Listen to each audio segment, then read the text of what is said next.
Glasgow, Scotland's largest city, with an estimated population of over 600,000. A city rich in history and culture. But how many of us are actually aware of our city's history? In this documentary, we take a look at the dark, murderous, and the unexplained. This is the lore of Glasgow. For our first stop, we take a trip to the Gorbals on Glasgow's south side, an area known for its rich industrial past. Although in September 1954, things took a turn for the mysterious when a group of school children stormed a cemetery looking for a vampire. The man with the iron teeth story, it's amazing even till today in 2017. It's asked about quite a lot, and recently there was a play done in the Citizens Theatre about it. I kind of came across it through various research that I've been doing in different characters on the cemetery, and I had known about it through meeting lots of different people, especially local people, older local people who were actually there when it happened. I did some research on it, and it was amazing to find out that in 1954, in September, 150 children converged on the Southern Acropolis with crucifixes, crosses, homemade axes and penknives, looking for a man with iron teeth. There's lots of different adaptations to the name of it. It's the man with iron teeth, the man with metal teeth, or just the Gorbals vampire. But I think it's a great story to have a cemetery that's got an urban myth and legend attached to it. I feel the cemetery, it's important to promote the history and heritage of it, because basically, most importantly for the younger generation, local schools, primary schools, to let them get an ownership and identity with the cemetery. And again, it's part of their heritage and it's their history. The tale of the Gorbals vampire is now more prominent than ever, with a comic book series and a stage show performed at the Citizens Theatre. So the story of the Gorbals vampire, it actually got brought to me by Guy Hollins, who works at the Citizens Theatre. He had heard the story through one of the participants. They were actually one of the kids when it originally happened, and were doing the classes and were talking about it, and they identified that story as a potential project or something that'd be good to go in as a big community show. So the play is written for a cast. I think we'll be performed it with a cast of 40, but it's deliberately written so that it can be performed with as big or as small a cast as possible, and it's basically told through the space of a week leading up to all the kids being in that graveyard alongside the Gorbals vampire. My God is Joss Whedon, and Buffy the Vampire Slayer is, I think, the best piece of telly ever written. So as soon as I heard there was something set in Glasgow that was also to do with vampires, I pretty much bit the hand off him to be involved in it. The square mile of murder marks an area at the edge of Glasgow's city centre, where 4 historic murders took place between the late 19th century and early 20th. I first became aware of the Square Mile of Murder thanks to the Glasgow author and journalist Jack House. He produced a book, I think in the 60s or 70s, called Square Mile of Murder. He was the one that coined the phrase, and it was subsequently turned into, I think, a 4-part BBC TV series which I watched, and that's when I first became aware of these 4 very famous Glasgow murder cases. The 4 murders were the killing of Jessie McLachlan in Sandyford Place, the Dr. Edward Pritchard case, the Madeline Smith poisoning case, which is very, very famous indeed, and finally the Oscar Slater case in 1908, which was one of Scotland's most notorious miscarriages of justice. Perhaps the most famous one is the case of Madeline Smith, who was accused of poisoning with arsenic her illicit boyfriend. She was well-to-do, she lived in the West End of Glasgow. Her parents were very keen that she married in their social status, and she was having sexual relations with a gardener from the Channel Islands, I think. And the only way she could get out of it was apparently to poison the poor lad. And she did it in a very haphazard way. She bought the arsenic in her own name and somehow managed to get a not proven verdict. Madeline Smith, the debate rages whether or not she poisoned Pierre-Emile Langelier by putting arsenic in his hot chocolate. Nobody can be certain that she did. The evidence is, I would say that the verdict of not proven in that case was pretty on the mark. The evidence was pretty dodgy.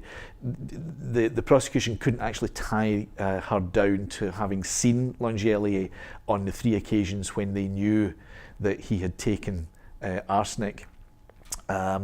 Although in his diary he does say that he was with her, but the diary was not admissible in court.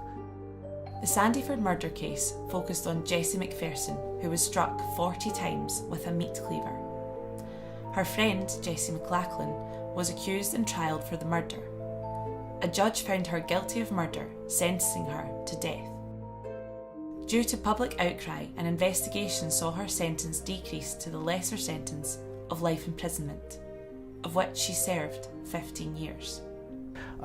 Jessie McLachlan, who was convicted of the murder of Jessie McPherson, she was certainly involved in some way, perhaps not in the actual murder, which is believed to have been done by an elderly man called James Fleming, who was the father of the man who owned the house.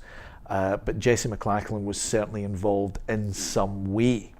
Whether or not it was after the fact, before the fact, she was certainly involved, and she did some time. Dr. Edward Pritchard was arrested at Queen Street Station, just back from saying goodbye to his wife, insisting her coffin be opened and kissing her goodbye with tears streaming down his face. For this, he became known as the Human Crocodile, a fittingly ghoulish title inspired by the legend that crocs cry as they devour their prey. He had come up to Scotland from England with his wife and family. He left there under something of a cloud because he had wandering hand trouble. Eventually he was brought to trial for the murder of his wife and his mother-in-law, poisoning by antimony. He was also, it was suggested, responsible for the earlier death of a maid who died in a house fire. It was said at the time that he had got her pregnant, but the post-mortem didn't back that up. So there was never any charges brought to that, but there were certainly some suspicions at the time. He was a bit of a lad, or he liked to think of himself as a bit of a lad. He was having an affair with one of his maids, and he had taken out an insurance policy on his wife. Not a huge one, it has to be said, but it certainly existed, and he began to slowly poison her. She rallied when her mother-in-law came to stay from Edinburgh, but within 2 weeks her mother-in-law had developed the same symptoms and died, and obviously it meant that he had, in his eyes, she had to go so that he could carry on with slowly poisoning his wife, which he subsequently did. He showed all the Victorian hypocrisy of the age. He had the coffin open so that he could kiss her dead lips. He, threw a bit of a scene over the coffin. And when he returned to Glasgow after the funeral, he was arrested at the station by the police. Oscar Slater was wrongly accused for the murder of Marion Gilchrist.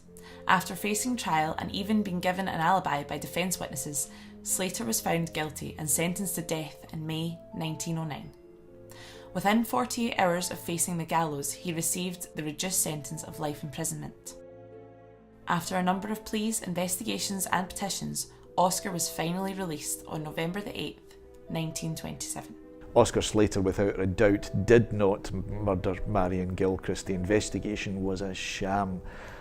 And even now, when you read about it, you can feel the rage building up to you, within you, as you read exactly what happened to that man. Even in its day, there was unrest about the verdict and about the investigation. Sir Arthur Conan Doyle, the creator of Sherlock Holmes, took an interest in the case. People signed petitions about it. A very experienced police officer, Lieutenant Trench, lost his job because he had misgivings about the case and he leaked information. He believed that there were some higher ups backing him in this, but when push came to shove, he turned around and they weren't there. He lost his job because he leaked information about it, and really that's what started the whole thing, the whole ball rolling with regards to Oscar Slater. He could very easily have been hung, and an innocent man, and not the first or the last probably, would have gone to the gallows.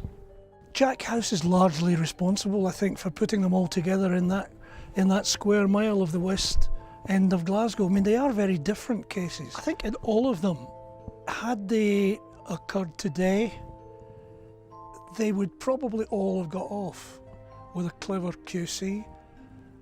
Certainly,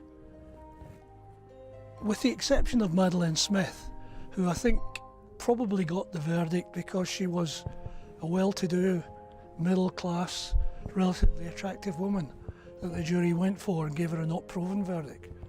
As I say, Oscar Slater was just an absolutely atrocious miscarriage of justice, and I think these are also some of the reasons why they continue to live on, because you have the mystery. People love a mystery, people love to probe, people love to hope that they're going to find that one wee bit of information that might blow the whole story wide open. A city filled with murder, hauntings and unbelievable stories passed down through the generations. We have only touched on Glasgow's past, so who knows how many tales are out there waiting to be discovered.